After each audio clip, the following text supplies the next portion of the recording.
The Raptors back in the lab trying to even the series at 1 after the Boston Celtics defeated them 112-94. But what's new, Raptor fans? Toronto, after winning 3 of their last 4 game ones in playoff series, are 5-18 overall after the little lifter. So, Sherm, this is something that's nothing new for the Toronto Raptors. The Celtics took it to them early and outscored them 39-23 in the first quarter.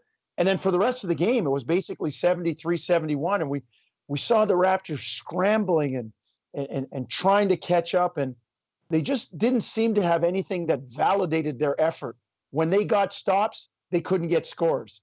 When they were scoring, Boston was scoring, and they couldn't get stops. I sense they turned up the urgency, Sherm, but they didn't get anything that helped get them closer. And we're going to hear from later. They know that tomorrow they've got to be better. Yeah, it was all about that start when you think about it. As you said, the last 3 quarters, the Raptors basically played even basketball with the Boston Celtics, but you give up such a huge deficit early. You're swimming upstream the rest of the game, and Boston's too good of a team to give them that kind of an advantage. And I know we can talk about the whistle being pretty hard against the Raptors early in the game, putting guys in foul trouble and disrupting the rhythm, but you've got to credit Boston in terms of not paying attention to that. They played their game. They were fairly consistent throughout the game. I thought they did a good job of shot making and making it difficult for certain players on the Raptors roster, but you just can't give up that big of a lead early in the game to a team as good as the Boston Celtics. They'll make you pay. Well, and Sherm, they were doing it without Jason Tatum. He was very quiet in the first half. And then, when he joins the party, it's like trying to hold water in your hands. And the Raptors never got their guys going. Fred never really got going.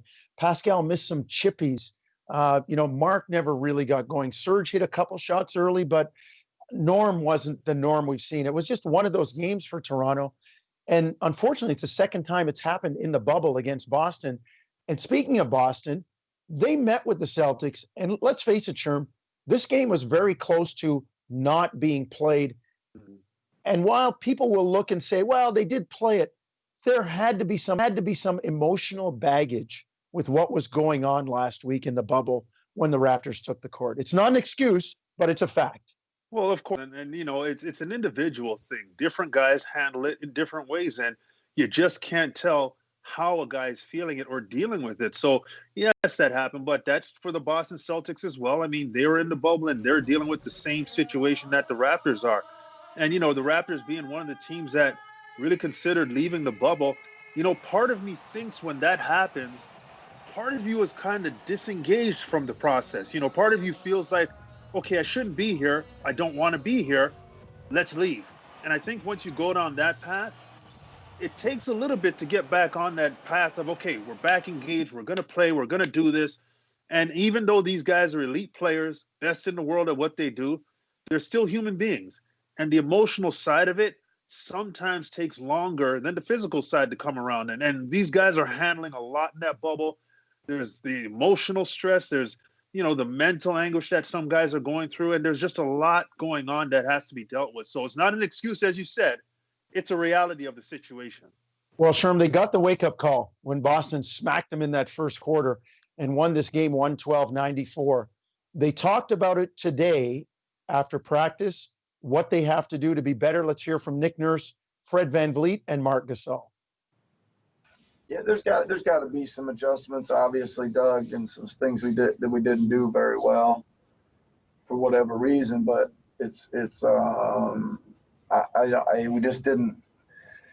we didn't bring it, Doug. We didn't bring it, man. We weren't running hard. It was like we were playing uphill both directions, right? We weren't running hard back. We weren't running hard forward. We weren't cutting hard. We weren't.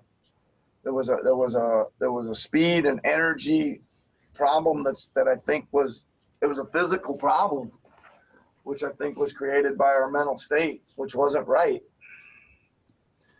Then you got to get over all that before you start looking at the adjustments and things like that, right? I think as you know, we've talked about this 100 times, me and you, about you got a coverage or you got a matchup out there, and you think, well, it isn't working. Is it not working because we're not doing it well enough or hard enough or with enough pace, speed, connectivity? trust, communication, anticipation, toughness, or do you need to completely junk it and get out to another coverage, right? So there's kind of lots going on there. And I think to answer your question, there's some of both. Again, what do? We've already talked about this a couple times. You push it a little harder, you run a little harder to the corners, you throw it ahead a little bit more, but mostly it's about running hard with some speed. And once you get a stop or a turnover, man, you got to try to change gears and you got to try to put the heat on them. And you can only do that usually in numbers. You need some depth and some width both to your transition offense. Yeah. We didn't really do anything good enough to win the game, and they did, and they were the better team. So we weren't moving fast enough, weren't playing hard enough, didn't make enough shots, didn't execute the game plan. Like, you name it, we didn't do it. Didn't take care of the ball. And then before you know it, it's a big lead there in the first, and thought we played well enough the rest of the game, but it was never good enough to get back going. We didn't run very fast. We didn't run our lanes. We didn't get to the corners. I thought we played too fast to start the game and too slow after that. So we had our opportunities. I think we forced them, to a bunch of turnovers. We didn't really capitalize off of those. But like I said, give them credit. They were the better team. They did a good job of stopping us in transition, and we got to find a way to take advantage of that in the next game. Nobody likes to lose, man. Nobody likes losing, especially in the playoffs. Here, where we at, everything might get, I don't know from the outside, but in here, obviously, everything gets magnified for us because we have no outlet and all we have is each other. So I think there's a positive and a beauty in it, right? Like, you have to face the things that you need to face. You can't, just go with your family or your friends and kind of talk about whatever else. You have to, deal with the issues here and fix them and get better and, kind of execute in the next game. So I think in a way it's good for us. A bit of everything. We have to do what we do better. We have to do what we do harder, stronger, longer. It's we gotta get better all around from an effort standpoint. And I know I hate to talk about effort because I think everybody tries. I don't think effort it can be viewed as a different thing from the outside than inside. But we all have to be just take it up a couple notches, and everything will be fine. Sherm, there was a lot of question before the game about Kyle Lowry. He ended up getting a couple of extra days because of the Milwaukee Bucks boycott and subsequent boycott and rescheduling of games. He looked good. Kyle looked fine. The rest of the Raptors starters, though, not so much at times. Boston outscored them from a starting standpoint, 90-60. I mean, Toronto's bench outscored Boston by 12, 34-22, but Boston starters scored better than Toronto's starters. And as I said early on, they did a lot of that without Jason Tatum. Yeah, it was interesting to see guys like Marcus Smart and Daniel Theis get going offensively and making plays. The other guys, Kemba Walker as a starter, he's going to score, he's going to assist. You know that Jaylen Brown's going to find a way to put the ball in the basket and be aggressive defensively. Jason Tatum is a budding superstar in this league, and at some point, he's going to find his offense. But Smart and Theis, I think, really created issues for the Raptors in terms of their ability to score the basketball. And Theis was great on the glass as well. And I thought that those two guys, in between the big three of Boston, really created a lot of issues. And for the Raptors, listen, Fred is playing against size again. We saw him struggle last year in the playoffs with some size. This is athletic size. He's going to figure it out. They're going to navigate it. They're going to make sure they get him in positions where he can score. What I did notice is that Boston wasn't allowing him to step further and further behind the three-point line. They put him into drive mode and then threw the big bodies at him to make him have to navigate through those trees and try to score. So Fred's going to have to adjust to that and figure out how to find his way to the hoop or get his shot off. Well, Sherm, we've seen him finish amongst bigger players for his NBA career. And as you said, he's been small his whole life. So this is nothing new, him doing that. And I'm looking for a little bit more of that drive, kick, swing.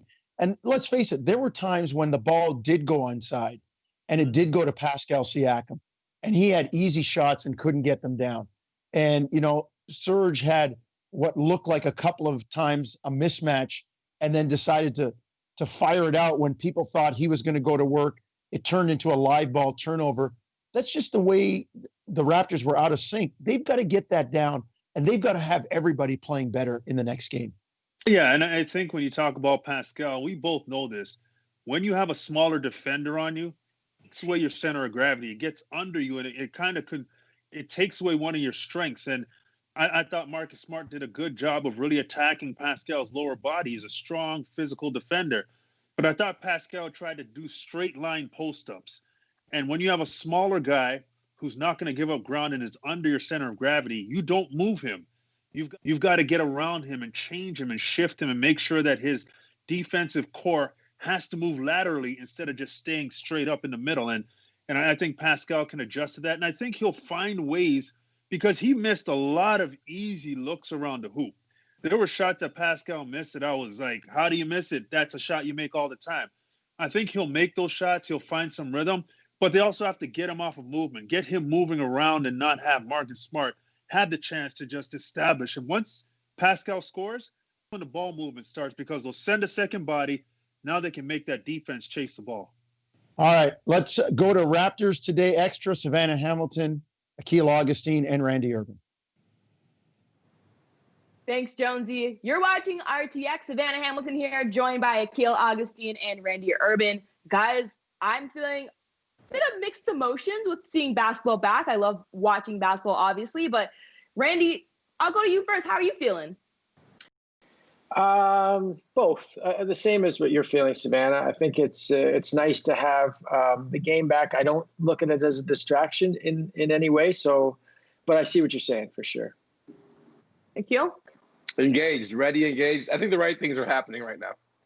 Okay, well, let's talk about it. So, with the basketball being back, the boycott has gotten some results. We saw the NBPA agreement with the NBA for pushing for change. I really like seeing the arenas now turn into voting centers. But do you think that basketball is going to distract or take away? Because all eyes are now focusing back on the playoffs. Akil, go ahead. Let me know what you think. No, I mean, it's hard to listen. This is a machine. We sell basketball. So obviously the focus is going to go back onto the product and your day job. But I think the players chin check themselves and realize that, they've got to set up criteria, like you mentioned earlier. And I think this is life in 2020 and beyond, right? You're not going to be able to just export, your political views to just one area of your life. The guys have to continue to carry the talk on their social media and with the deals they make with brands. And so just the new reality. We're going to have to focus on basketball, yes, but I think we're also going to elevate the issues as we focus on basketball. Yeah, I agree, Akil. And the good thing is we're really good at multitasking, right? I mean, we got used to that with social media. I think we can do both at one time. We can focus on these issues and enjoy the sport, and then still, once the game is over, focus back on those issues. And the players are doing a great job of doing that. We saw Jamal Murray yesterday with that really, really heartfelt post-game interview with Jared Greenberg, where he just mentioned, George Floyd, Breonna Taylor, and he was visibly shaken and moved by not only the strength that he got out of what happened with them into his performance. And then you saw, on the other hand, in the losing effort, Serge Ibaka, after a tough game for the Raptors, put the focus right back on social justice. So I think the players are doing a great job. I think, as Akil mentioned, we're seeing change. Yeah, I agree. I think they're doing a great job too. And it's not to go unnoticed. Like, you could tell so much emotions are coming out. And I want to flip gears and talk about more what's happening on the court, because I was wondering if maybe the burden of last week of carrying it and trying to force change and to talk about potentially leaving the bubble had anything to do with what we saw on the court in game 1 against the Boston Celtics. Guys, do you think the Raptors were honestly having an off game, or was the Celtics defense that good? I'll start with you, Akil.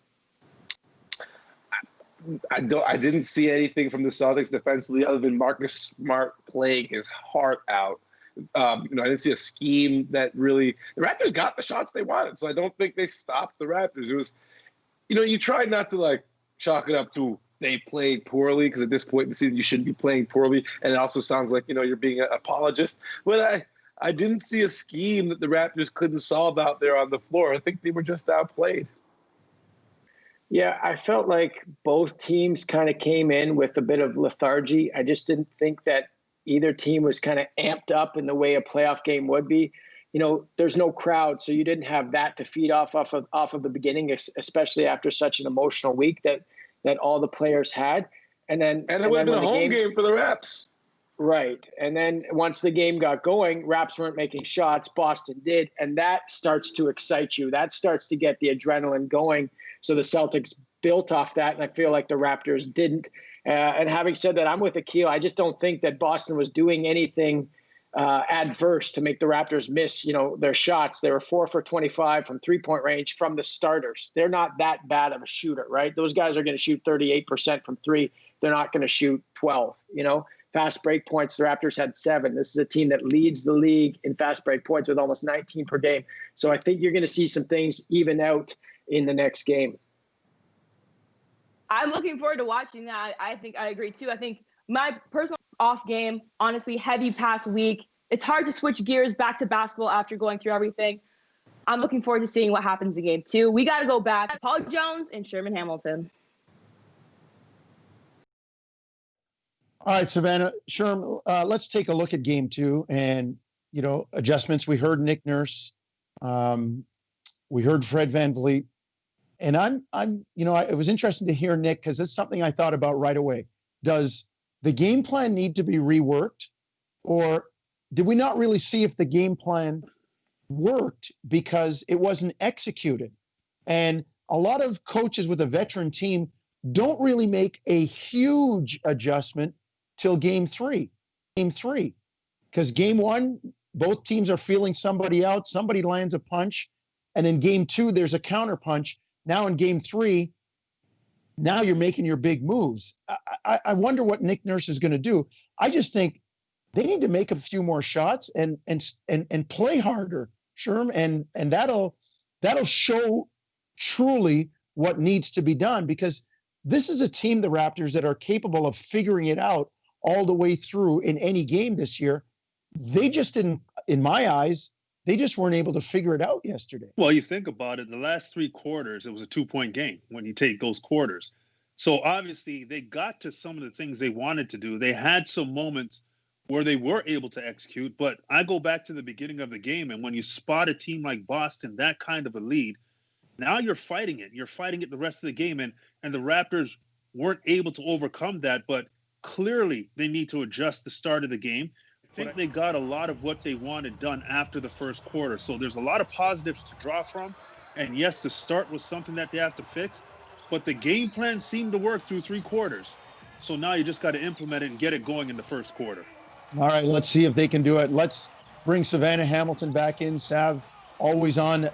Maybe we should call her Social Sav, or Sav the Social. She's always covering that stuff. And again, Sherm, we talked about it today. Savannah's here, and we lost one of the giants, literally and figuratively, in the world of basketball today with the passing of Big John Thompson, former head coach at Georgetown. Savanna?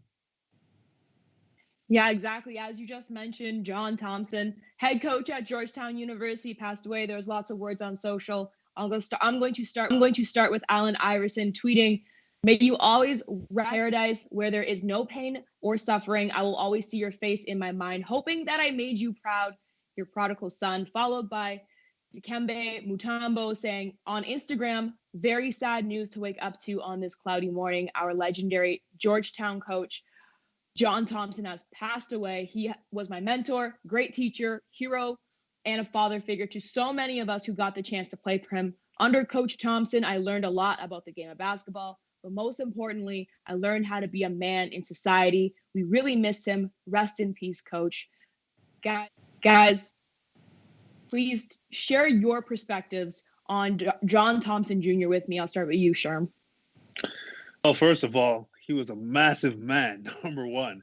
But he was, one of those men that he didn't take any steps back.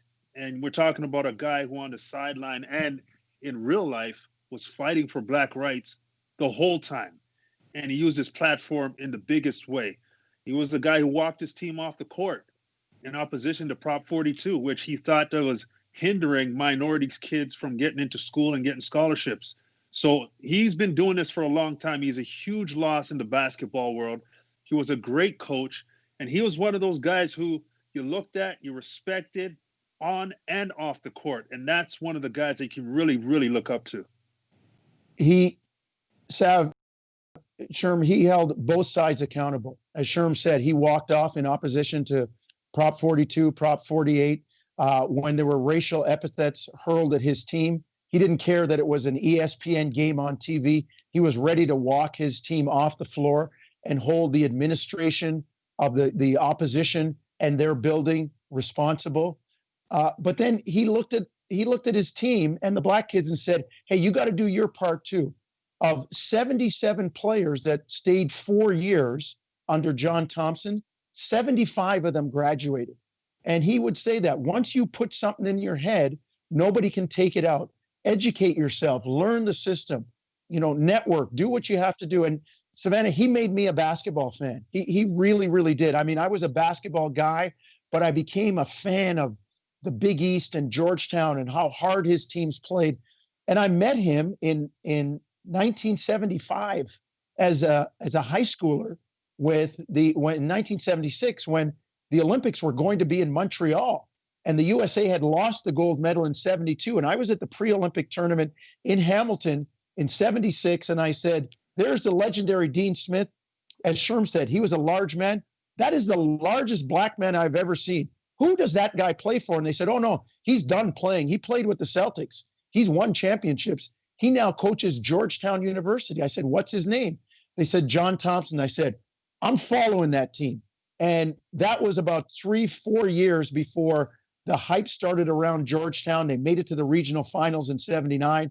And then boom, Patrick Ewing shows up in 81.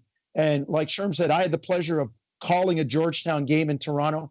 And Big John was all business. There was, and Sherm can tell you, there was no messing around with Big John.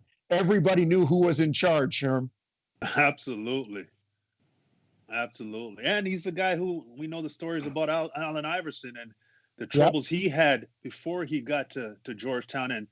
And John Thompson doing what he does, takes a young black man in when nobody wanted him and made him into a successful human being. And that's what he does. And those are the guys or the men that we can't have enough of, especially in these times that we're living in right now. Yeah, he was way ahead of his time, Sav. Absolutely. Fighting for stuff that we're still doing now. Big John was all over that a long time ago. I'm inspired. I want to go further into this later for sure. We will. Savanna, thank you for joining us. Thanks, Sav.